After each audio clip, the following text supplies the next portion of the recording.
Les amis du bon vin, les amis de l'abondance, les amis de la perfection. Oui, vous êtes les amis de la perfection, les amis du bon vin. Voilà la remarque, le reproche qui nous rassemble aujourd'hui après les événements d'hier. Bonjour à vous, les amis du bon vin. Le choc de la foi justificatrice, la foi vivante en question, le scandale de la vérité divine, la vérité libératrice en question. 10e jour, 10e verset. Nous sommes dans le processus du traitement des énigmes des noces de Cana. Bien sûr. As-tu tout suivi jusque-là, jusqu'au 10e jour? C'est une bénédiction pour toi. Va demander à ceux qui les ont suivis. L'Esprit a découvert et nous avons prononcé ce que l'Esprit a révélé. Il ne s'agit donc pas de nous. Non. Il s'agit plutôt de celui que tu ne vois pas. Celui qui sait. Celui qui sait. Et qui sait qu'il sait. Celui qui est la perfection. Celui qui révèle. Celui qui donne. Nous ouvrons la bouche et il parle.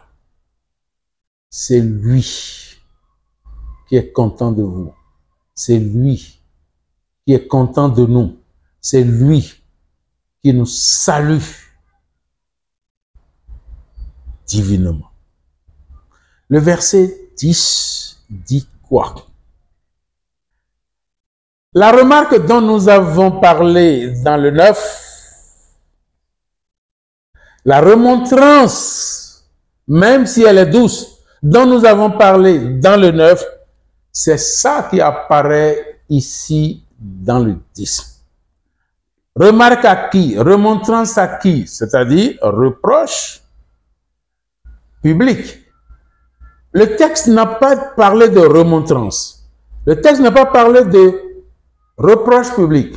Mais quand il a appelé, quand le maître des repas a appelé le marié, c'est appelé. Il s'est adressé à lui. Là, on peut supposer que c'est une remontrance, c'est-à-dire un reproche public. Pourquoi? Il veut se tirer d'affaire. L'ordonnateur du repas veut se tirer d'affaire. C'est un spécialiste, c'est un expert en organisation. Le marié ne peut pas gâter son marché. C'est son marché à lui. Quand il fait bien, les autres vont l'inviter. C'est du marché, c'est du business. Il ne faut pas gâter le business de l'autre. Ah, c'est capital. Il ne faut pas oublier ça. Ce que Dieu te donne, ta passion, mais c'est ça qui va faire ta richesse. C'est de ça que tu vas tirer. Que sais-tu faire? Lui, il s'est organisé. Il est maître. Tu sais qui on appelle maître? Maître du repas. Le marié, disais-je, par un faux geste, va gâter là le business de l'expert. Il ne voulait pas. Et le 9 nous a dit clairement, il l'appela pour la remontrance. Pour que tout le monde entende que la faute ne revient pas à lui, expert, car il est l'ordonnateur. Tout le monde a le regard sur lui. Et c'est d'ailleurs pourquoi Jésus a dit, amenez-le maintenant au maître du repas. Il n'a pas dit, amenez ça au marié. Il n'a pas dit, amenez ça au marié au pluriel. Mais à l'ordonnateur du repas. C'est lui qui dit, Il dit debout, tout le monde se lève, manger debout, tout le monde va manger debout, manger couché, tout le monde va manger couché. C'est lui l'ordonnateur du repas. Et lui, il goûte.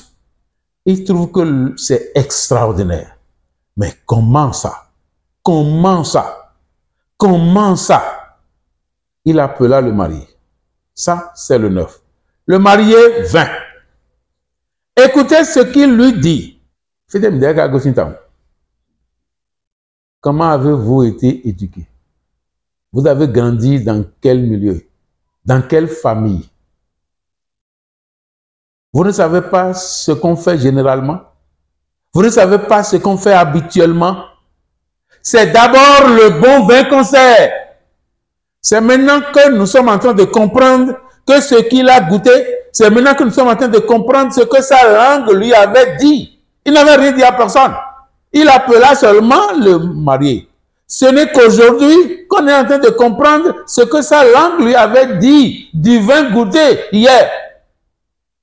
Tout le monde sert d'abord le bon vin. Votre éducation est bizarre. Toi, tu es marié, tu veux faire mariage là maintenant. Les gens sont là plein. Tu as servi le mauvais vin jusque-là. Alors, Gandia, tu réfléchis bien? Tu es normal?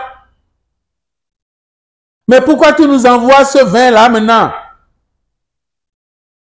Tout le monde sert le bon vin. Et quand les convives sont enivrés, totalement enivrés, on sert le moins bon. Et toi, tu as fait le contraire. Tu as servi le moins bon. Maintenant, tout le monde est fatigué du moins bon. Maintenant, tu sors maintenant la qualité. La qualité suprême. La qualité sublime. Le vin, le vrai vin. Lui, il ne comprend pas. Il ne comprend pas. Il ne savait pas que c'est le maintenant qu'il a goûté. Il faudrait qu'on apprenne à tirer les vraies leçons des choses. Nous avons dit dans le 9, donc hier, que l'ordonnateur, tout expert qu'il est, tout maître qu'il est, s'est confronté à sa certitude, à sa propre certitude. Et nous conseillons l'incertitude pédagogique, le doute pédagogique, le doute que les gens appellent méthodique. Aujourd'hui, qu'est-ce qu'il faut tirer? Aujourd'hui, qu'est-ce qu'il faut tirer? C'est vrai, lui, il a continué avec sa certitude. Sa certitude dangereuse. Vous voyez comment la certitude peut être mortelle? Ce que tu vas tirer aujourd'hui est ceci. Mon ami, Ghislain, Judith, Fiacre, Benjamin, Jean, ce que tu vas tirer, il peut arriver d'être mal compris, d'être très mal compris. Ne cherche pas raison, ne cherche pas jugement, ne cherche pas la vérité. Attends, laisse le processus terminer. Tu vas voir, nous tendons vers la fin. Le verset 10 est terminé. Le marié qu'on accuse à tort n'a rien dit. Le texte ne nous a rien dit. Le texte ne nous a rien dit sur la réaction du marié. Il n'en sait absolument rien. Il est même plus noir entre griffes, plus ignorant que le maître du repas. Voilà que le maître du repas l'accuse en lui donnant une remontrance, un reproche public pour ne pas gâter son business à lui. Le gars n'en sait absolument rien. Est-ce qu'on lui a d'abord dit que le vin prévu était terminé? Est-ce qu'il sait? Imaginez quand vous faites le mariage. Quand vous finissez, les gens sont assis, les gens sont en train de servir dehors. Est-ce qu'on est allé lui dire que le vin est terminé? Pour ne pas l'affoler, ce n'est pas évident qu'il ait su ça. C'est celle-là qui était venue en premier lieu, avant même Jésus, c'est elle qui porta l'attention sur la faim. Non seulement sur la faim, sur la signification de cette faim. On a fini de dire tout ça. On en est là. Tu peux ne pas recevoir chaque fois le jugement qui est le tien. Tu peux avoir été très mal jugé parce que les gens n'ont pas toutes les données. Vas-tu chercher à te défendre? Jésus, tu le sais, il ne se défend pas. Tout sage qu'il est, qu'il était. Toi aussi, réfléchis. Laisse ça à Dieu. Laisse ça à la nature. Pas chaque fois, forcément. Pas chaque fois.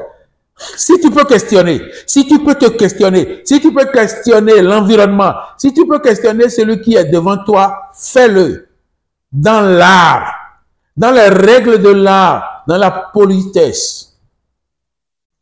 Mais pas toujours revendiquer. Regarde ce marié, il n'a rien revendiqué. Tu comprendras ce qu'on te disait au début.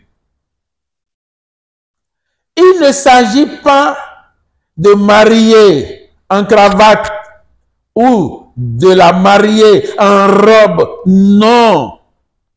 Nous sommes dans le royaume des cieux.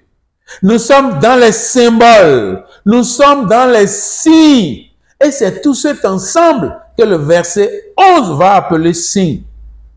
Et non miracle. Signe. S'aurait été un homme debout, il aurait pu se taire, c'est vrai, comme celui-là a fait, comme il aurait pu réagir. Maître, de quoi parlez-vous?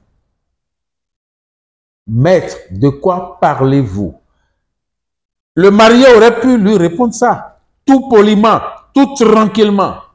Ça veut dire, je ne sais pas de quoi vous parliez. Vous m'appelez, je suis venu et vous me faites un genre de reproche. Qu'est-ce que j'ai fait? Et c'est alors que le maître, le dit maître, qui n'était pas entré dans la sagesse divine, parce que s'il était entré dans la sagesse divine, il aurait pu comprendre que c'est l'eau de maintenant. Il va crier. Mais tu n'as pas entendu ce que je suis en train de dire? C'est toi qui as disposé du premier vin. Et maintenant, c'est toi qui disposes de ce vin aussi. Je te dis, ce n'est pas comme ça qu'on fait. C'est le bon vin qu'on donne d'abord. Ensuite, le moins bon. Mais tu me demandes ce que tu... C'est alors que le marié va dire, ah, espère, je ne comprends pas toujours ce que vous dites. Je n'ai envoyé aucun vin. Le vin que nous avons prévu, le vin est là. Je ne sais même pas si le vin était terminé. De quel vin parliez-vous? Voyez? C'est alors que la flexibilité de l'expert en question va commencer par naître. C'est trop tard. Il aurait tout gâté. Parce que tu es maître, tu es expert, tu es en train de faire une remontrance, c'est-à-dire un reproche public. Et tous ceux qui sont là vont comprendre que tu es un faux maître, que tu n'avais pas de l'expertise de ce que tu fais. Faisons attention. Vous qui m'écoutez, vous qui nous écoutez, toi qui nous écoutes, faites très attention. Patience. Qu'a-t-on dit de toi? Qu'a-t-on fait de ta vie? Quelle blessure as-tu reçue? Quel mensonge est proféré sur toi? Si c'est possible que tu dénonces cela dans la joie et la paix, fais-le. Dans le cas contraire, laisse tout à Dieu. Parce que tu ne peux pas. Il y a des choses que tu peux. Il y a des choses que tu ne peux pas. Tu confies ça à Dieu. On dit le miracle, c'est la confirmation du possible. Il faut savoir que la chose est possible d'abord. Et là, tu confirmes. C'est ça le miracle. Si tu ne comprends rien, si tu ne sais même pas que c'est possible, tu ne peux pas savoir que tu peux le confirmer. Voilà ce que ce marié-là a fait. Jusqu'à la fin, on n'a rien entendu. On n'a rien entendu. On lui a fait les remontrances. Il est resté debout. Il a fini. Le maître a fini. Le 10 mètres a fini. Il est reparti. Vous voyez, on a commencé par l'appeler 10 mètres. On a commencé par l'appeler 10 mètres.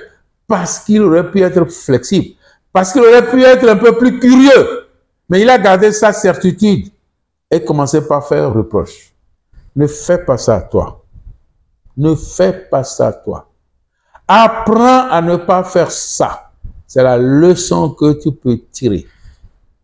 Et si cela t'arrive, toi, en tant que victime, il faut savoir comment t'en débarrasser. Dans la tendresse, dans la douceur, dans la paix, dans la joie, attendant Dieu. Parce que si tu te mets en boule, tu risques de gâter tout. Et c'est ta santé qui en va. Regarde bien le reproche qui est fait. Au-delà du reproche, la remontrance qui est faite. L'autre chose que nous allons dire pour terminer. Devons-nous être toujours traditionnels ou traditionnalistes? Pourquoi?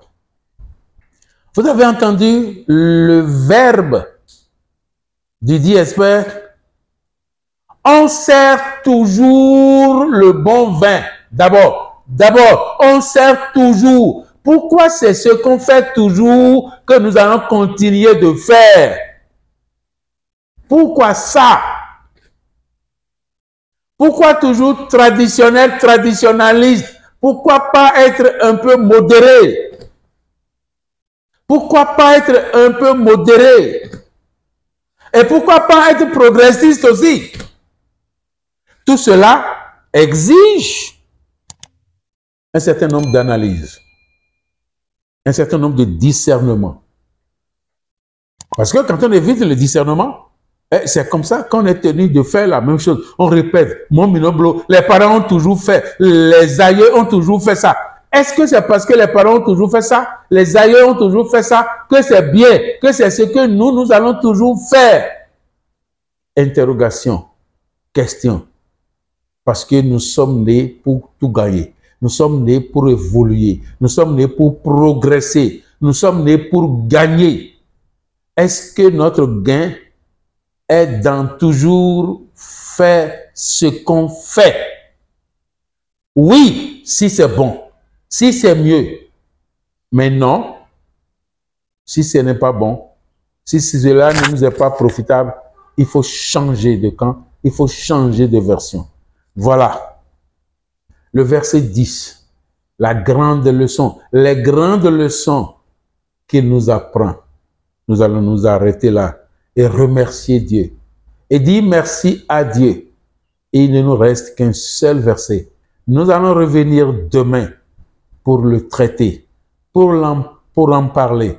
En attendant, réjouissons-nous de cette découverte et appliquons-les. La foi du Christ scandalisateur, le Christ de la foi agissante, la vérité de la foi en la vérité, comprenne qui pourra.